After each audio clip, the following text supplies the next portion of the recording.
Let's start. तो देखो आज जो टॉपिक करेंगे जियोग्राफी में, क्योंकि साइक्लोन स्टार्ट करना है तो उससे पहले एयर मास एंड फ्रंट समझना जरूरी है, तभी हम साइक्लोन कर पाएंगे। तो सबसे पहले हम इस वीडियो में डील करेंगे, जो फर्स्ट टॉपिक रहेगा वो रहेगा एयर मास, कि हमारे पास एयर मास क्या होता है। इससे पहले हमने एटमॉस्फेरिक प्रेशर वगैरह हम कर चुके हैं, तो अब एयर मास क्या होगा। अब एयर मास की अगर मैं बात करूं तो यहाँ पे हम एयर की बात कर रहे हैं और उसके मास की बात कर रहे हैं। दैट मीन्स यहाँ पे हम किसकी बात करेंगे, किसी बॉडी ऑफ एयर की बात करेंगे। अब वो बॉडी ऑफ एयर जो होगी, अब मास कैसे लेंगे, इन टर्म्स ऑफ टेम्परेचर, उसका टेम्परेचर कितना है, और ऑल्सो ह्यूमिडिटी की बात करेंगे, एंड लैप्स रेट की यहाँ पे बात की जाएगी। और यहां पे अगर बात करें लैप्स रेट के साथ साथ उसकी मॉइस्चर प्रॉपर्टी की बात की जाएगी।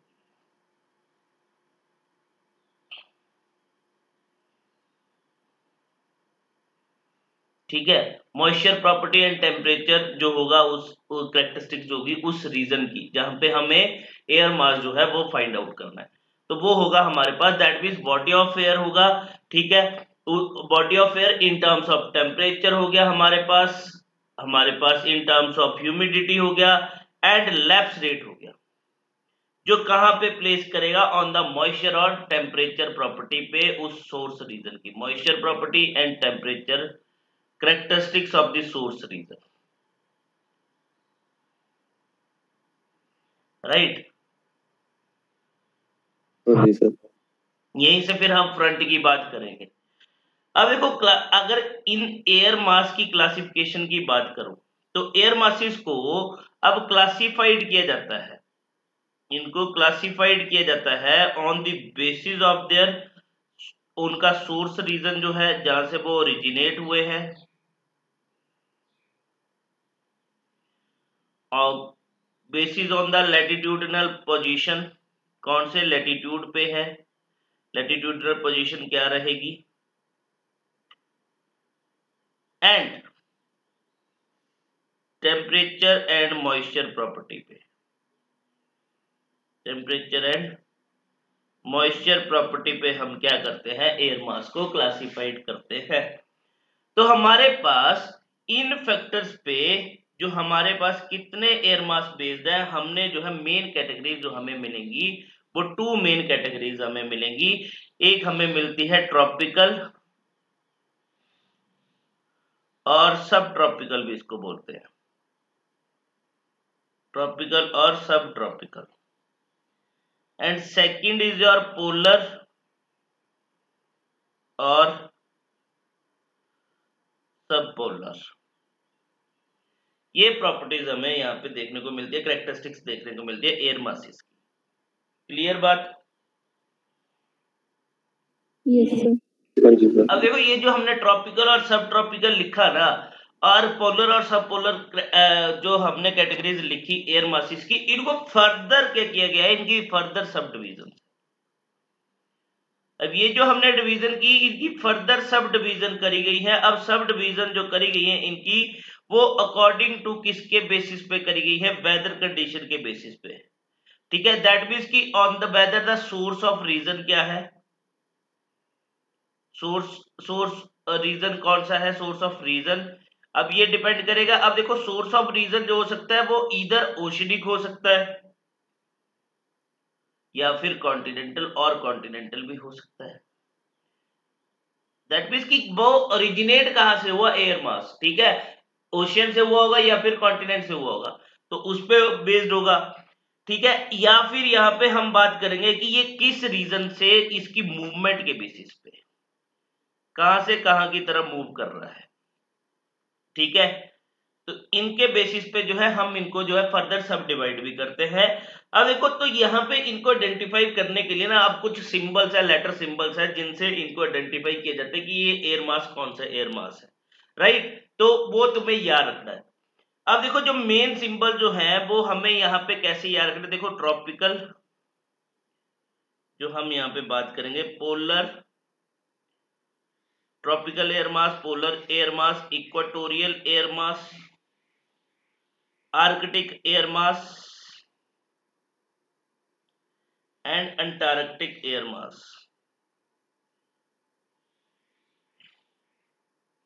यही है। अब देखो ट्रॉपिकल के लिए सिंपल सा सिंबल है टी, पोलर के लिए सिंपल सा सिंबल है पी, इक्वाटोरियल के लिए सिंपल सा सिंबल है ई, आर्कटिक के लिए सिंपल सा सिंबल है ए, अंटार्कटिक के लिए डबल ए। रही बात, अब यहां पे देखो यहां पे दो और सिंबल जो है यहां पे यूज किए जाते हैं। के किया जाता है फॉर कॉल्डर एयर के लिए, एंड डब्ल्यू किया जाएगा फॉर वार्मर एयर के लिए। बात क्लियर? हाँ जी सर। अब देखो यहीं पे Yes, इसी sir. के बेसिस पे आपको यहाँ पे ये दिखेगा, on the basis of region air masses को, या तो वो मैरीटाइम एयर मास होगा या फिर कॉन्टिनेंटल एयर मास होगा। अब यहाँ पे देखो, यहाँ पे बात करते हैं एयर मासेस की, सिंबल, सोर्स रीजन और उसकी प्रॉपर्टीज की। अब मैरीटाइम इक्वेटोरियल, दैट मींस ये किसकी बात कर रहा है? इक्वेटर की। मैरीटाइम दैट मींस ये किसकी बात कर रहा है? आपके पास ओशियनिक एयर मास की। तो मैरीटाइम के लिए हम एक सिंपल सा सिंबल यूज कर रहे हैं एम, ठीक है। इक्वेटोरियल के लिए हम कौन सा करते हैं यूज? कैपिटल ई, ठीक है। तो एम ई। अब देखो यहां से जब मैरीटाइम इक्वेटोरियल होगा, अब हमें पता है इक्वेटोरियल रीजन क्या होता है? वार्म रीजन होता है, सबसे ज्यादा इंसोलेशन वहीं पे होती है। तो सोर्स रीजन की अगर बात करेंगे तो यहाँ पे मैरीटाइम इक्वेटोरियल की अगर बात करें तो यहाँ पे क्या होगा? आपके पास वार्म ओशियन होगा। कहां पे? इन इक्वेटोरियल जोन में, जहां से ये जो एयर मास जो है क्या हो रहा है? ओरिजिनेट हो रहा है। तो अब इस एयर मास की प्रॉपर्टीज की बात करें तो अब मैरीटाइम इक्वेटोरियल एयर मास जो होगा ये अनस्टेबल होगा, ये बहुत गर्म होगा एंड यहाँ पे मॉइस्चर कंटेंट भी ज्यादा होगा। बात क्लियर? हाँ जी sir. That Yes, we sir. Have maritime tropical. अब हम ट्रॉपिकल रीजन की बात कर रहे हैं। आई थिंक आपको याद होगा, अगर हम बात करें तो हमारे पास ये रीजन था, ये आ गया आपके पास इक्वेटर ऑन 0 डिग्री, फिर 23.5 डिग्री, 66 लाइक दिस। या हमने फर्स्ट पेज पे ही हमारे पास ये देखो, ये हमारे पास आ गया इक्वेटर, ये हमारे पास है Tropic of Cancer, Tropic of Capricorn. इन दोनों के बीच के रीजन को हम क्या बोलते हैं? Toroid zone. फिर हमारे पास आ गया टेम्परेट जोन, फिर हमारे पास आ गया फ्रीजिड जोन। तो अब यहां पे बात करते हैं मैरीटाइम ट्रॉपिकल की। दैट मींस ये ट्रॉपिक्स पे बात कर रहा है, Tropic of Cancer and Tropic of Capricorn. तो एम टी, क्योंकि मैरीटाइम के लिए हम क्या ले रहे हैं? एम ले रहे हैं। तो हमें पता है ट्रॉपिक्स में भी क्या होता है, हमारे पास वार्म ओशन होगा इन ट्रॉपिकल जोन में। तो यहाँ पे जो एयर मास होगा ना, देखो दोनों में डिफरेंस क्या है? Maritime equatorial and maritime tropical में देखो, दोनों के केस में जो एयर मास होगा वो वार्म तो होगा ही होगा यार, दोनों में क्या होगा? मॉइस्चर होगा। बट हाँ, इक्वेटर वाले रीजन में इंसोलेशन ज्यादा होती है, दैट मींस कि वहां पे वो जो बारिश भी ज्यादा होती है। तुम्हें पता है कि इक्वेटर वाले रीजन में बारिश क्यों ज्यादा होती है? क्योंकि मॉइस्चर कंटेंट ज्यादा होता है वहां पे। तो अल्टीमेटली वो ज्यादा मॉइस्ट होगा as compare to maritime tropical. हाँ, ये अनस्टेबल एयर मास होगा बट ये स्टेबल एयर मास होगा। यहाँ पे अनस्टेबल नहीं लिखा है, तो अल्टीमेटली स्टेबल एयर मास होगा। इसके बाद चलते हैं कॉन्टिनेंट पे। कॉन्टिनेंटल ट्रॉपिकल, कॉन्टिनेंट को हम डेडिकेट करेंगे यहां से सी से, ठीक है। अब कॉन्टिनेंट ट्रॉपिकल रीजन में हमें क्या मिलते हैं? यहाँ पे सब ट्रॉपिकल डेजर्ट्स रीजन मिलेंगे, जहां से ये आपके पास ओरिजिनेट होगा कॉन्टिनेंटल ट्रॉपिकल से। तो ये एयर मास जो होगा हमारे पास warm and dry air mass होगा। तो ये बात याद रखना, ठीक है। कॉन्टिनेंटल ट्रॉपिकल में आपके पास जो सोर्स रीजन है, क्योंकि हमने बात करी थी इस रीजन में आपको डेजर्ट्स भी मिलते हैं, ठीक है। जब हमने क्या कर रहे थे? हम एयर प्रेशर कर रहे थे, ठीक है। जब हमने आइसोबार वगैरह किया था तो डेजर्ट वाला रीजन में हमने देखा था कि सहारा डेजर्ट देखना कौन सी लोकेशन पे है, उसके पीछे क्या रीजन होता है। जब हम विंड मूवमेंट की बात कर रहे थे, ठीक है। तो उसी की वजह से देखो अब यहाँ पे कॉन्टिनेंटल ट्रॉपिकल में जो सोर्स रीजन रहेगा आपके पास एयर मास का, वो रहेगा सब ट्रॉपिकल डेजर्ट्स। दैट मीन जो डेजर्ट इस रीजन में रहते हैं वहां से एयर चलना स्टार्ट होगी, और ये जो एयर मास जो होगा वो warm and dry air mass होगा। फिर आपके पास आ गया मैरीटाइम पोलर। अब पोलर की तरफ जाएंगे तो मिड एल्टीट्यूड ओशियन से ये ओरिजिनेट होगा, एमपी से इसको डेडिकेट करते हैं, और इस टाइम पे जो एयर मास होगा वो कूल एयर मास होगा और मॉइस्चर होगा इन विंटर में, राइट। फिर आपके पास आ गया कॉन्टिनेंटल पोलर, तो सीपी से इसको डेडिकेट करेंगे। नदर्न कॉन्टिनेंटल इंटीरियर से ये क्या होगा आपके पास ओरिजिनेट होगा, और ये भी कूल और ड्राई होगा। बस दोनों में क्या डिफरेंस है, कूल एंड ड्राई होगा। मैरीटाइम के केस में मॉइस्चर कंटेंट आ जाएगा और कॉन्टिनेंटल के केस में मॉइस्चर कंटेंट जो है वो खत्म हो जाएगा, राइट। अब हमारे पास बचता है cooler Arctic and continental Arctic and continental Antarctic. तो इसको जो हम डिफाइन करेंगे, डेडिकेट करेंगे CAA से, ठीक है। तो ये जो है आपके पास regions near the north and south poles, वहां से ये जनरेट होंगे एयर मास, और ये जो एयर मास होंगे सबसे ज्यादा कोल्ड होंगे, सबसे ज्यादा ड्राई होंगे एंड सबसे ज्यादा स्टेबल एयर मास रहेंगे। ये बात क्लियर? Yes sir. हाँ, इतना साइल क्लियर हुआ?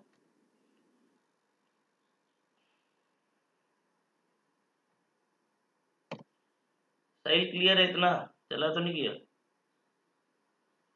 हाँ जी सर। चलो अब देखो, हम बात कर रहे थे एयर मासिस की। हमारे पास different type of air masses की हमने बात करी, उनकी जो कैटेगरीज की बात करी। अब यहाँ पे देखो ये जो एयर मासिस है, अब मान लो हमारे पास दो एयर मासिस है, टू एयर मासिस है। एक हम मान के चलते हैं कि एक हमारे पास वार्म एयर मास है और कॉन्टिनेंटल है, एक हमारे पास जो है मैरीटाइम एयर मासिस है। अब दो एयर मासिस के बीच की जो बाउंड्री होगी, ठीक है, और वीकेंड से जो बॉर्डर जो होगा उसको हम क्या नाम दे देंगे, उसको नाम दे दिया जाएगा फ्रंट्स, उनको बोल दिया जाएगा फ्रंट्स, ठीक है। अब ये जो बॉर्डर जो शो करता है वो क्या शो करता है, और ये बाउंड्री क्या शो करेगी, the physical properties of the two air masses. ये क्या शो करती है, the physical properties of two air masses का, जो दो एयर मासेस के बीच की जो ये बाउंड्री है, राइट। हाँ जी सर। ठीक है। अब देखो यहाँ पे हो सकता है कि एक वार्म एयर मास है, एक कोल्ड एयर मास है, तो इनके बीच की जो बाउंड्री होगी, अब देखो यहाँ पे हो सकता है कि जो बाउंड्री जो हो वो हमारे पास वार्म फ्रंट हो। वार्म फ्रंट दैट मीन्स यहाँ पे क्या होगा, तो उस टाइम पे जो एयर मास जो था ऑफ द वार्म एयर का वो ज्यादा था as compare to cold air mass, तो अल्टीमेटली वो एक दूसरे को सुपरसीड कर जाते हैं, ठीक है। अब चलो अब चलते हैं हम किस पे, अब आ जाओ फ्रंट पे। अब फ्रंट्स की बात करते हैं। फ्रंट्स हमने अभी पहले बात करी कि जो दो बॉर्डर जो होगा between the two air mass जो डेडिकेट करता है physical property of the air masses, उसको हम बोल देते हैं फ्रंट्स, ठीक है। अब देखो यहाँ पे जो आपके पास हमने बोला कि ये जो आपके पास बाउंड्री जो क्रिएट होती है, और दैट मीन्स ये जो फ्रंट्स की डेवलपमेंट जो होती है, डेवलपमेंट ऑफ फ्रंट जो होता है, ठीक है, एंड और वी कैन से कि फ्रंटल वेव फॉर्म की जो डेवलपमेंट होती है, इस प्रोसेस को क्या बोला जाता है, इस प्रोसेस को बोला जाता है फ्रंटोजेनेसिस,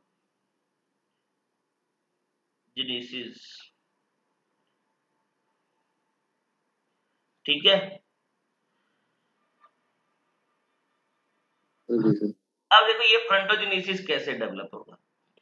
अब देखो यहाँ पे हमने बोला कि ये फ्रंट्स कहाँ पे जनरेट होंगे, जब हमारे पास दो एयर मासेस होंगे। अब दो एयर मासेस होंगे, अगर देखो दोनों वार्म एयर मास है, तब तो यहाँ पे बात ही नहीं बनती कि दोनों ही अगर सेम कैरेक्टरिस्टिक्स है, सेम प्रॉपर्टीज है, तब तो यहाँ पे फ्रंट डेवलप होने की कोई बात ही नहीं बनती है। अल्टीमेटली फ्रंट कहां पे डेवलप होंगे, जब हमारे पास दो एयर मासेस जो होंगे, दैट मींस वो एयर मासेस होंगे हैविंग डिफरेंट कैरेक्टरिस्टिक्स, और वी कैन से दो अनलाइक एयर मासेस जिनकी डिफरेंट कैरेक्टरिस्टिक्स होंगी, जब वो अनलाइक एयर मास जो होंगे जाके आगे किसी पॉइंट पे मिलेंगे। जब ये लोग मिलेंगे तो अल्टीमेटली अगर दो एयर मास आ रहे हैं, हम बोल रहे हैं कि एक वार्म एयर मास है, एक आपके पास कोल्ड एयर मास है, तो अल्टीमेटली इतना जल्दी जो है मिक्सअप नहीं होंगे, इतनी जल्दी मिक्सअप नहीं होंगे, तो अल्टीमेटली ये क्या करेंगे, वहां पे एक बाउंड्री जो है वो फॉर्म कर देंगे, और उस बाउंड्री जो वो फॉर्म होगी उसको हम क्या बोल देंगे, उसको हम बोल देंगे फ्रंट्स। ठीक है, कि इन दोनों एयर मास के बीच में क्या डेवलप हो चुका है, फ्रंट जो है वो डेवलप हो चुका है।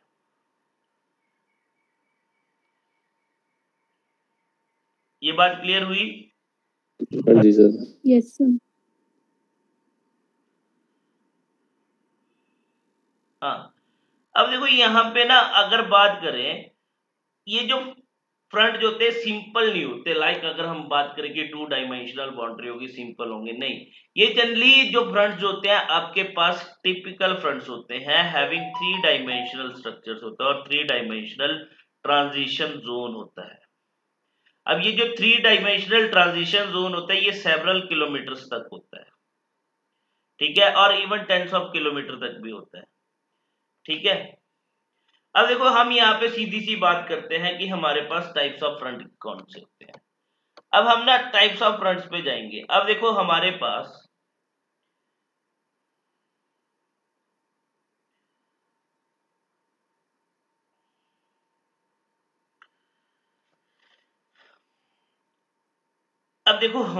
जो फ्रंट होते हैं, या तो हमारे पास होगा कोल्ड फ्रंट, अगर हम बात कर रहे हैं कोल्ड एयर की, कोल्ड फ्रंट होगा तो अल्टीमेटली हमारे पास वार्म फ्रंट भी होगा, ठीक है। मतलब हमारे पास 2 टाइप्स ऑफ फ्रंट्स यहाँ पे मेनली रहेंगे, ठीक है, क्योंकि या तो कोल्ड एयर मास होगा या फिर वार्म एयर मास होगा, उन्हीं की वजह से हमारे पास जो होगा वो क्या होंगे, फ्रंट जो है वो फॉर्म होंगे। जब देखो अब कोल्ड फ्रंट कब फॉर्म होगा, जब आपके पास जो कोल्ड एयर मास जो है, मतलब कोल्ड एयर मास ये एडवांस कर रहा था, एडवांस मतलब ये मूव कर रहा था, ये जाके मीट करेगा किसके साथ, वार्म एयर मास के साथ।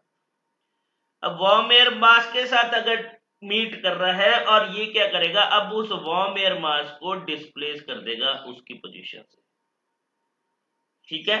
तो हमारे पास कौन सा फ्रंट फॉर्म होता है, कोल्ड फ्रंट फॉर्म होता है। दैट मीन्स कि अगर बात करें तो कोल्ड एयर मास जो था वो ज्यादा था, उसने क्या कर दिया, फोर्स लगाया वार्म एयर मास पे, मतलब हम बोल सकते हैं कि कोल्ड एयर मास जो था यहाँ पे पावरफुल था as compare to warm air mass, तो उसने उसको डिस्प्लेस कर दिया, उसने उसको धक्का दे दिया, तो उस टाइम पे कोल्ड फ्रंट वहां पे फॉर्म होगा, राइट।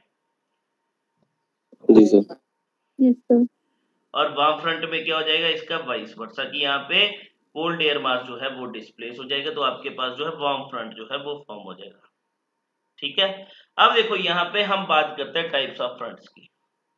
अब देखो यहाँ पे ना आपके पास जो फ्रंट्स मिलेंगे, आपके पास स्टेशनरी फ्रंट मिलेंगे, ठीक है, इसमें स्टेशनरी दिया गया ये और डायग्राम्स, ठीक है। वार्म फ्रंट आ गया, स्टेशनरी, ये देखो ये वार्म फ्रंट फॉर्म हो गया, ये आपके पास स्टेशनरी फ्रंट फॉर्म हो गया, दिख रहा है, ये कोल्ड फ्रंट, स्टेशनरी फ्रंट और ऑक्लूडेड फ्रंट। अब इनके बारे में देखते हैं क्या होता है। अब देखो सबसे पहले स्टेशनरी फ्रंट की बात करते हैं, टाइप्स ऑफ फ्रंट की, स्टेशनरी फ्रंट। अब यहां पे बोला स्टेशनरी मतलब क्या हो गया कि वो स्टेशन है, मतलब बिल्कुल जो अपनी पोजीशन पे था वहीं पे था। तो यहाँ पे क्या होगा, क्योंकि हमने क्या बोला कि वार्म एयर मास और कोल्ड एयर मास में क्या होगा, यहाँ पे एयर डिस्प्लेस होगी, बट स्टेशनरी फ्रंट के केस में क्या होगा, neither of the air mass displaces the other. इसका मतलब क्या हुआ, ना तो आपके पास कोल्ड एयर मास और नॉर वार्म एयर मास, ना तो cold air mass warm air mass को डिस्प्लेस करेगा, ना ही warm air mass cold air mass को डिस्प्लेस करेगा अपनी पोजीशन से। तो उस टाइम पे जो फ्रंट फॉर्म होता है वो आपके पास कौन सा फ्रंट फॉर्म होता है, स्टेशनरी फ्रंट फॉर्म होता है। देखो यहाँ पे कोल्ड एयर मास भी आया, वार्म एयर मास भी आया, बट यहाँ पे किसी भी जगह पे डिस्प्लेसमेंट नहीं हुई। तो इस टाइम पे जो आपके पास फ्रंट जो फॉर्म होगा उसको हम बोल देंगे स्टेशनरी फ्रंट। अब देखो यहाँ पे ये आपके पास आ रही थी कोल्ड एयर, ठीक है, और ये आपके पास आ गया वार्म एयर। तो देखो इन्होंने जो है दैट मीन्स डिस्प्ले, ये आपके पास कोल्ड एयर आ गई, ठीक है, ये आपके पास वार्म एयर आ गई। तो अल्टीमेटली यहाँ पे जो है डिस्प्लेस नहीं हुए, ठीक है, यहाँ पे डिस्प्लेसमेंट नहीं होगी। अगर हमें इस टाइप ऑफ, अगर तुम्हें कभी डायग्राम में पूछ लिया जाए तो इस टाइप ऑफ फ्रंट जो होगा तो उसको हम बोल देते हैं स्टेशनरी फ्रंट। अब देखो इस केस में सीधी सी बात करते हैं, ये बात क्लियर हुई कि मैं क्या बोल रहा हूं? हाँ जी सर। हाँ, अब देखो यहाँ पे ना हम बोल सकते हैं, अब यहाँ पे देखो ना एक की डिस्प्लेसमेंट हो रही है ना दूसरी की डिस्प्लेसमेंट हो रही है। तो यहाँ पे हम अगर बात करें कि इस टाइम पे जब ये फ्रंट फॉर्म होता है तो उस टाइम पे वेदर कंडीशंस क्या होंगी, तो इस टाइम पे हम बिल्कुल एक्यूरेट नहीं बता सकते कि क्या वेदर कंडीशंस रहती है। बट हाँ, यहाँ पे जनरली क्या होता है, इस टाइम पे जो वार्म एयर जो होती है, वार्म एयर जो होती है वो क्या करना स्टार्ट करती है, राइज करना स्टार्ट करती है, क्योंकि राइजिंग वार्म एयर होती है, वार्म एयर हल्की होती है तो वो ऊपर की तरफ मूव करती है। तो राइजिंग वार्म एयर जो है ये जनरली क्या करती है, इस टाइम पे प्रोड्यूस करती है प्रेसिपिटेशन। बट ये जो प्रेसिपिटेशन होगी इट विल बी लिमिटेड, मतलब ये लिमिटेड प्रेसिपिटेशन होगी, ज्यादा बारिश नहीं होगी, थोड़ी बहुत बारिश होगी। तो इस टाइम पे जो फ्रंट फॉर्म होता है दैट मीन स्टेशनरी फ्रंट के टाइम पे जो वार्म एयर जो होती है वो राइज करती है, जिसकी वजह से हमारे पास थोड़ी सी प्रेसिपिटेशन जो है हमें देखने को मिलती है। ये बात क्लियर हुई? हाँ जी सर। अब चलते हैं ऑक्लूडेड फ्रंट की तरफ।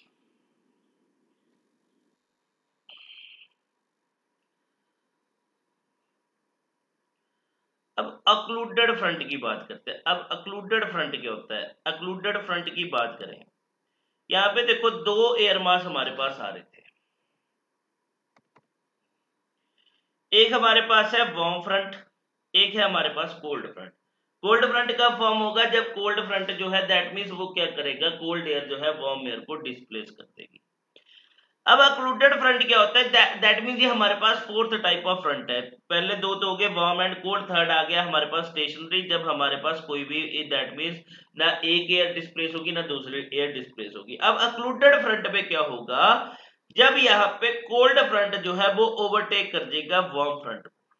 ऑक्लूडेड फ्रंट कब फॉर्म होता है, जब आपके पास कोल्ड फ्रंट जो है वो किसको ओवरटेक कर रहा है, वार्म फ्रंट को।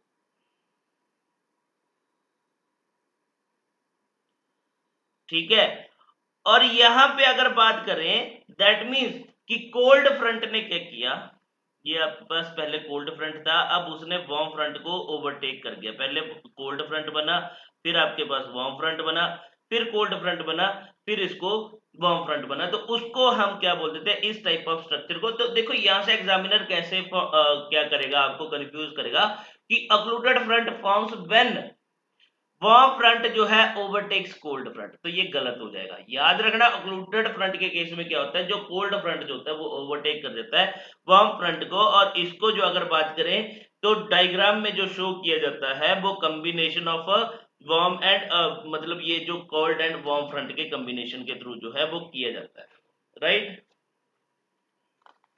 हाँ जी। इस टाइप पे जो फ्रंट बनता है वो आपके पास कौन सा बनता है, ऑक्लूडेड फ्रंट की फॉर्मेशन होती है। ये बात क्लियर हुई? हाँ जी सर। Yes sir. चलो अब देखो, अब बात करते हैं साइक्लोन्स की, फिर कल हम साइक्लोन्स की टाइप करेंगे। अब साइक्लोन्स हमारे पास दो टाइप्स ऑफ मूवमेंट होती है एयर की, एक होता है साइक्लोन्स एंड एक होता है हमारे पास एंटी साइक्लोन्स।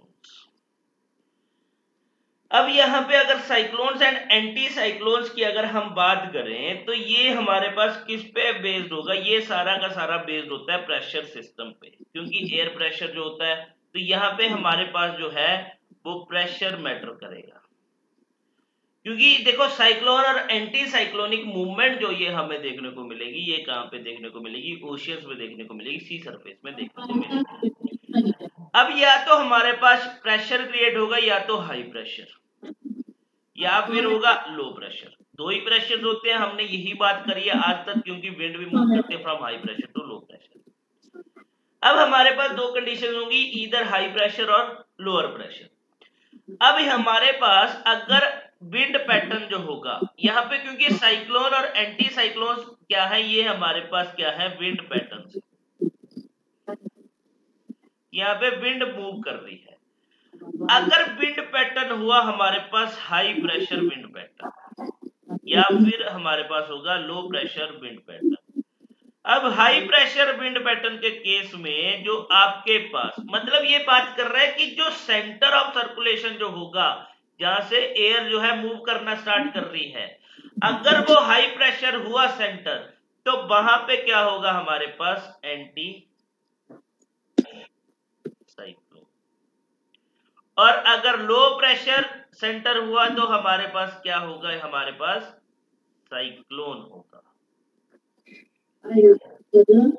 ठीक है, हाँ जी। तो low pressure centres are called cyclones, high pressure centres are called anticyclone. और इनके साथ मतलब अब एंटी साइक्लोन के साथ जो विंड मूवमेंट एसोसिएटेड होगी उसको बोल दिया जाएगा एंटी साइक्लोनिक मूवमेंट। और यहाँ पे इस केस में जो विंड मूवमेंट एसोसिएटेड होगी उसको बोल दिया जाएगा साइक्लोनिक विंड मूवमेंट। ये बात क्लियर हुई? अब यहाँ पे जरा ये डायग्राम देखना। अब नदर्न हेमिस्फीयर अपर एयर पैटर्न की बात कर रहे हैं, सदर्न हेमिस्फीयर अपर एयर पैटर्न की बात कर रहे हैं, northern hemisphere frictional layer pattern की बात कर रहे हैं, southern hemisphere frictional layer pattern की बात कर रहे हैं। अब हमने इससे पहले एक जब एयर मूवमेंट करी थी, एयर मास, एक हमने बात करी थी प्रेशर ग्रेडियंट की। अब प्रेशर ग्रेडियंट क्या होता है, प्रेशर ग्रेडियंट फोर्स हमने बात करी थी, वो तुम देख लेना। फिर इसके बाद आइसोबार्स की हमने बात करी थी, ये भी तुम्हें पता होगा, क्योंकि प्रेशर ग्रेडियंट फोर्स कैसे जनरेट होता है, जब जो प्रेशर एटमॉस्फेरिक प्रेशर डिफरेंस होता है बिटवीन द टू पॉइंट्स के बीच। आइसोबार्स क्या होता है, अगर आपके पास यहाँ पे बात करें, ये दो लाइंस कनेक्ट करती हैं, मतलब आइसोबार क्या होता है, लाइंस कनेक्ट करेंगे places having same atmospheric pressure,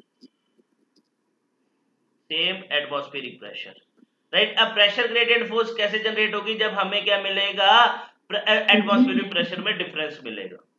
तो वही पे एक हमने बात करी थी कॉरियोलिस फोर्स की बात करी थी हमने, राइट। हमने अगर बात करें यहाँ पे प्रेशर ग्रेडियंट की बात करी थी, एक हमने बात करी थी फ्रिक्शनल फोर्स की, अगर नहीं करी है, अब क्योंकि मेरे को ध्यान है कि शायद करी है कि नहीं, मैं भी थोड़ा सा कंफ्यूज हूँ। फ्रिक्शन फोर्स की, अब देखो फ्रिक्शन फोर्स क्या होता है, ये एक लेयर होगी, मतलब हम बात करें कि फ्रिक्शन फोर्स ये हमें सरफेस पे ही मिलेगी, जो क्या करेगी, ये जो आपके पास फोर्स होगी इसको ड्रैग फोर्स भी बोलते हैं। ड्रैग फोर्स क्यों बोलते हैं, क्योंकि ये फोर्स क्या करती है, रेजिस्टेंस प्रोवाइड करती है। रेजिस्टेंस समझते हो, रुकावट प्रोवाइड करती है। रुकावट किसमें प्रोवाइड करेगी, on the motion of the air, motion of air में रुकावट पैदा करती है। दैट मीन्स कि जो एयर जो मूव करती है ऑन द सरफेस, उसको क्या करेगी, रेजिस्टेंस प्रोवाइड करेगी। बट ये फ्रिक्शनल फोर्स जैसे जैसे हम हाइट पे जाते जाएंगे, विद रिस्पेक्ट टू हाइट, ये क्या करती जाएगी, डिक्रीज करती जाएगी।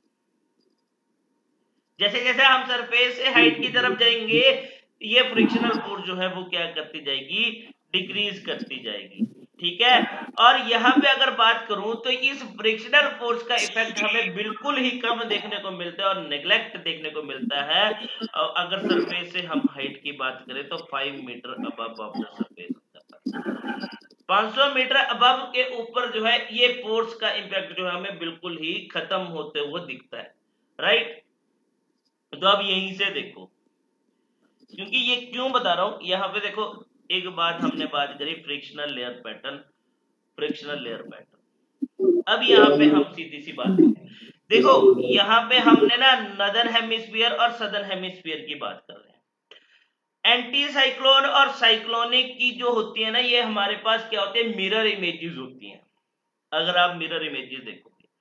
अब एंटी साइक्लोन के केस में हमने क्या बोला, हमारे पास जो सेंटर होगा वो हाई प्रेशर सिस्टम होगा, वहीं पे साइक्लोन के केस में हमारे पास जो विंड पैटर्न होगा, सॉरी जो सेंटर होगा वो लो प्रेशर होगा।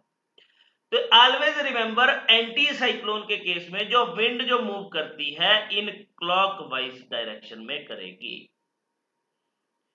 ठीक है, क्लॉकवाइज डायरेक्शन में विंड जो है हमारे पास फ्लो करेगी, और इन साइक्लोनिक के केस में जो हमारे पास जो है काउंटर क्लॉकवाइज और एंटी क्लॉकवाइज जो है ये विंड जो है वो फ्लो करती है। ये विंड मूवमेंट बताई गई है, राइट। ये तो आ गया मतलब अपर एयर पैटर्न में।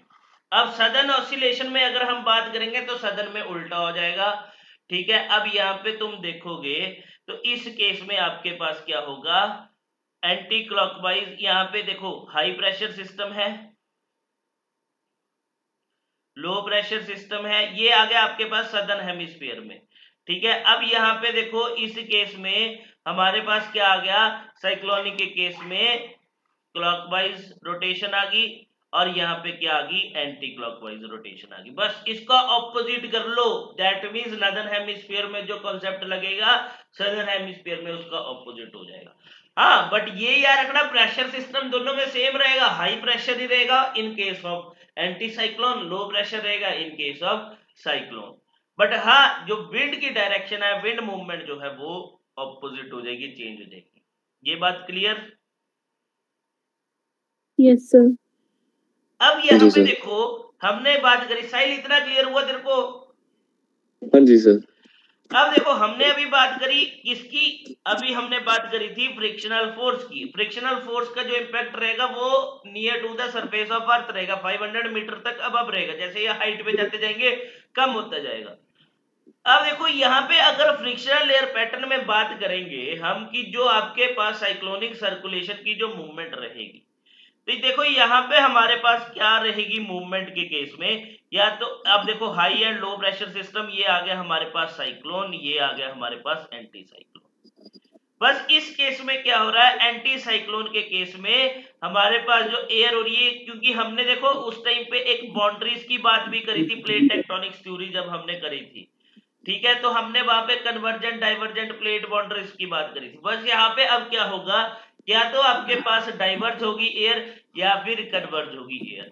अब हमारे पास एंटी साइक्लोन के केस में हाई प्रेशर के सिस्टम में जो फ्रिक्शनल लेयर होगी, इस केस में क्या होगा, आपके पास डाइवर्जेंट होगी, आपके पास क्या, एयर मूवमेंट, एयर जो होगी वो डाइवर्ज होगी, और साइक्लोन के केस में आपके पास क्या होगी, कन्वर्ज होगी। एयर क्या हो रही है इस केस में, लो प्रेशर सिस्टम की तरफ कन्वर्ज हो रही है।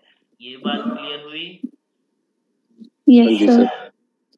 ठीक है, तो आज के लिए इतना बहुत है, क्योंकि अब अगर इतना तुम्हें समझ में आ गया, फिर आज शाम को हम एक और क्लास करेंगे जिसमें हम जो है अब यहाँ पे साइक्लोन की बात करेंगे, जिसमें हम डील करेंगे ट्रॉपिकल एंड टेम्परेट, ठीक है, साइक्लोन्स की बात करेंगे, ठीक है, temperate cyclones and tropical cyclone, ठीक है। तो ये दोनों टॉपिक जो है हम डील करेंगे कि क्या होता है क्या नहीं होता है, आज शाम को भी क्लास करेंगे, ठीक है। तो that's all for today, not for today, for right now, ठीक है। चलो ठीक है, फिर शाम को मिलते हैं, फिर उसमें आगे करेंगे।